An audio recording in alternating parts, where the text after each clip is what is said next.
Hello everyone, first time మన channel చూస్తుంటే subscribe చేసుకోవడం మర్చిపోవద్దు. వీడియోలోకి వెళ్ళినట్లయితే వసు తన క్యాబిన్లో వర్క్ చేసుకుంటూ శైలేంద్ర అనుకుని ఫణీంద్రతో మాట్లాడిన మాటలన్నింటినీ కూడా గుర్తు చేసుకుంటూ నేనన్న మాటల గురించి ఫణీంద్ర సార్ ఖచ్చితంగా శైలేంద్రని అడిగే ఉంటారు, ఏం సమాధానం చెప్పాడో అని ఆలోచిస్తూ ఉండగా అప్పుడే ఫణీంద్ర వచ్చి అమ్మ వస్తారా అనేసరికి వెంటనే చైర్లోంచి లేచి రండి సార్ కూర్చోండి అని అంటే పర్వాలేదమ్మా అని అంటాడు ఫణీంద్ర. అప్పుడే వస్తారా, ఇప్పుడు ఫణీంద్ర సార్ ఇందాక ఫోన్లో ఎందుకు అలా అన్నావని అడిగితే నేను ఏం సమాధానం చెప్పాలి అని ఆలోచిస్తూ ఉండగా అప్పుడే ఫణీంద్ర ఇదిగో అమ్మ వస్తారా అని లెటర్ ఇస్తాడు వసుకి.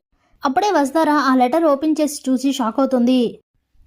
సార్ అది అని మాట్లాడుతూ ఉంటే వద్దమ్మా, నువ్వు నాకు ఏ సంజాషి చెప్పొద్దు, నువ్వు ఎందుకు అలా అన్నావని అడగడానికి నేను రాలేదు, నువ్వు అనవసరంగా ఎవరిని ఏ మాట అనవని నాకు తెలుసు వస్తారా, అందుకే ఫణీంద్రని గట్టిగా అడిగితే నాకు ఎండి పదవి మీద ఎలాంటి ఆశలు లేవని చెప్పాడు, అదే లెటర్లో రాయించి తెచ్చా, ఇది కాలేజ్కి అవసరం అవుతుంది, ఫైల్లో పెట్టించు అని చెప్పి ఫణీంద్ర అక్కడి నుంచి వెళ్ళిపోతాడు.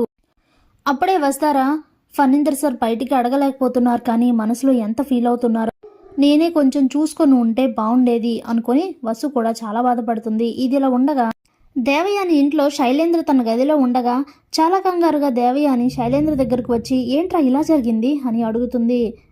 అప్పుడే శైలేంద్ర దేని గురించి మోమ్, అసలు ఎందుకు అలా కంగారు పడుతున్నావు అని అంటే మీ నాన్న అలా చేశారేంటి, నీకు ఎండి పదవి మీద ఆశలు లేవని ఎప్పటికీ నాకు ఎండి పదవి వద్దని అలా లెటర్లో రాయించారేంటి, అయినా నువ్వేంటి నన్ను అలా రాసేసావు, ఏదో ఒకటి చెప్పి తప్పించుకోవచ్చు కదా అని అంటే మోమ్ ఎందుకు నువ్వు అలా కంగారు పడుతున్నావు, ఇందులో టెన్షన్ పడ్డానికి భయపడ్డానికి ఏమీ లేదు, నేను దాంట్లో ఏం రాశాను, ఎండి పదవి మీద నాకు ఆశలు లేవు, నా అంతటా నేను ఎండి పదవి తీసుకోను అని రాశాను, కానీ ఇంకొకరు బలవంతంగా ఇస్తే తీసుకోను అని రాయలేదు కదా మోమ్ అని అంటే అలా ఎలా జరుగుతుంది శైలేంద్ర అని అడుగుతుంది దేవయాని.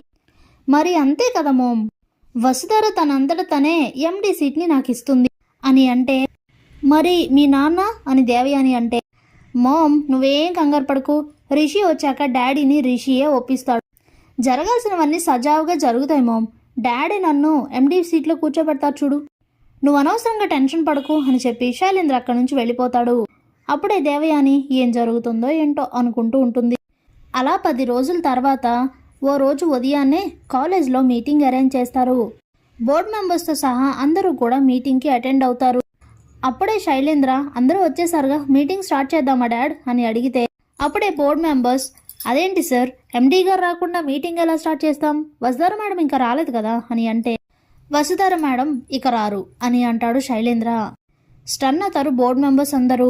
అదేంటి సార్ ఏమైంది అని అడిగితే అప్పుడే ఫణీంద్ర కొద్ది రోజుల నుంచి రిషి కనిపించట్లేదని మీ అందరికీ తెలుసు కదా, అలాగే ఇప్పుడు వసుధార కూడా కనిపించట్లేదు అని అంటాడు. స్టన్ అవుతారు అందరూ. ఇప్పుడు కాలేజ్లో పూర్తి చేయాల్సిన పనులు చాలా ఉన్నాయి, అలానే ఎగ్జామ్స్ కూడా దగ్గరకు వస్తున్నాయి, ఇప్పుడు ఎండీ లేకపోతే కాలేజ్కి చాలా ప్రాబ్లమ్స్ వస్తాయి, అందుకే తాత్కాలికంగా కాలేజ్కి ఒక ఎండీని నియమించాలనే ఈ బోర్డు మీటింగ్ అని అంటే అప్పుడే శైలేంద్ర తన మనసులో తాత్కాలికంగా అని మీరు అనుకుంటున్నారు కానీ అదే శాశ్వతం అయిపోతుంది డాడ్ అనుకుంటూ నవ్వుకుంటూ ఉంటాడు. అప్పుడే బోర్డు మెంబర్స్ అవునా సార్ మరి ఇప్పుడు ఎండీగా ఎవరుంటారు అని అంటే ప్రస్తుతానికి శైలేంద్రని ఎండీని చేద్దాం అనుకుంటున్నాను, మీ అందరికీ సమ్మతమేనా అని అడిగితే సమ్మతమే సార్ అని అంటారు బోర్డు మెంబర్స్ అంతా.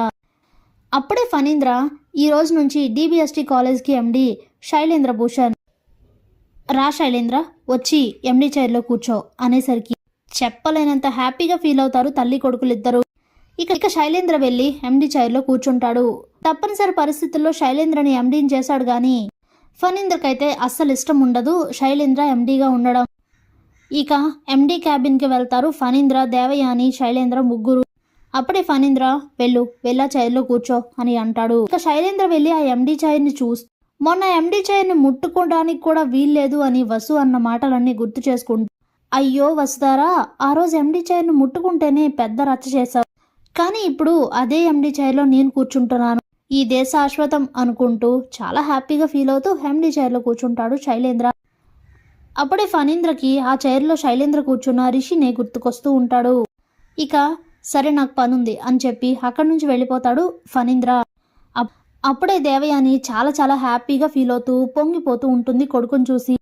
ఏంటి మామ్ ఇప్పుడు నువ్వు హ్యాపీనా, నువ్వు కోరుకున్నదంతా జరిగిందా అని శైలేంద్ర అడిగితే, అవును శైలేంద్ర, కానీ నాకు ఒకటి అర్థం కావట్లేదు అని అంటుంది దేవయాని. ఏంటది అని అడిగితే, అసలు ఇదంతా ఇంత తక్కువ టైంలో ఎలా జరిగింది?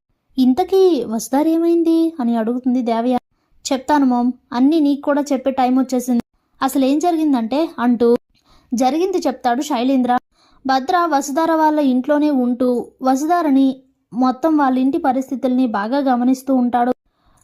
ఇప్పుడు నేను డైరెక్ట్గా వసుధారని చంపేస్తే నా మీదే డౌట్ వస్తుంది, కాబట్టి ముందు తనని కిడ్నాప్ చేయించాలి, ఆ తర్వాతే చంపాలి అని ప్లాన్ చేసుకుంటాడు భద్ర.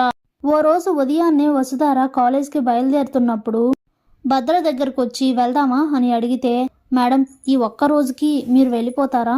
నా కండిషన్ అస్సలు బాగాలేదు మేడం, రాత్రి నుంచి చాలా ఫీవర్గా ఉంది అని అంటే, సరేలే పర్లేదు నేను వెళ్తాను అని చెప్పి వసుధార కార్ కీస్ తీసుకొని వెళ్ళిపోతుంది.